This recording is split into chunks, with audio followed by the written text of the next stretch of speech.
দেখেন, যে গরুর জিব্বা কাইঠা বালতিতে রেখে দিছিল গতকালকে মাগরিবের নামাজের পর, আর সেই জায়গায় চলে আসছে। দেখেন, অনেক লোক দেখার জন্য চলে আসছে। এই যে গরুটা, যে জিব্বা না থাকলে আমি কথা বলতে পারতাম না, আজকে সেই গরুর জিব্বা কাটে আলাইছে।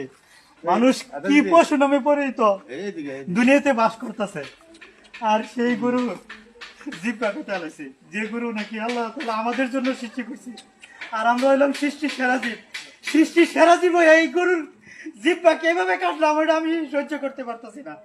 আপনারা দেখেন যে গরুর কি পরিণাম।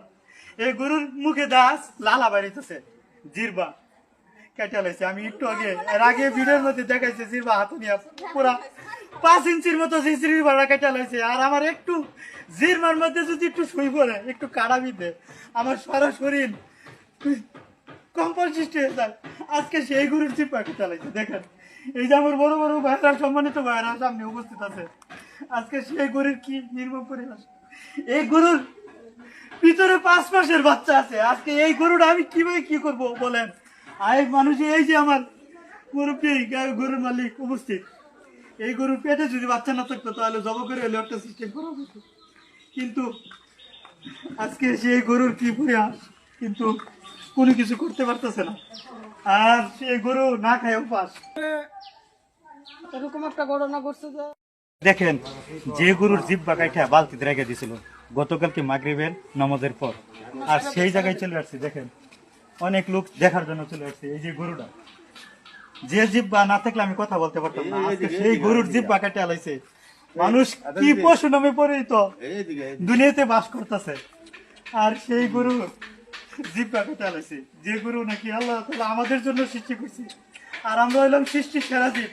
সৃষ্টির সেরা জীব এই গরুর জিব্বা কিভাবে কাটলাম এটা আমি সহ্য করতে পারতেছি না। আপনারা দেখেন যে গরুর কি পরিণাম। এই গরুর মুখে দাস লালা বাড়িতেছে, জিরবা কেটে লাইছে। আমি একটু আগে এর আগে ভিডিওর মধ্যে দেখাইছে জিরবা হাতে নিয়ে পুরা 5 ইঞ্চির মতো জিরবা কেটে লাইছে। আর আমার একটু জিরবার মধ্যে যদি একটু শুই পড়ে, একটু কাড়া বিধে, আমার সারা শরীর কম্পন সৃষ্টি হয়ে যায়। আজকে সেই গরুর জিব্বা কেটে লাইছে। দেখেন, এই যে আমার বড় বড় ভাইরা, সম্মানিত ভাইরা সামনে উপস্থিত আছে, আজকে সেই গরুর কি নির্মম পরিবেশ। এই গরুর ভিতরে 5 মাসের বাচ্চা আছে। আজকে এই গরুটা আমি কিভাবে কি করব বলেন। আরেক মানুষ, এই যে আমার মুরব্বী গরুর মালিক উপস্থিত, এই গরুর পেটে যদি বাচ্চা না থাকতো তাহলে জব করে হলে একটা সিস্টেম করা হতো। কিন্তু আজকে সেই গরুর কি পরিহাস, কিন্তু কোনো কিছু করতে পারতেছে না। আর সেই গরু না খায় উপাস। এরকম একটা ঘটনা ঘটছে যে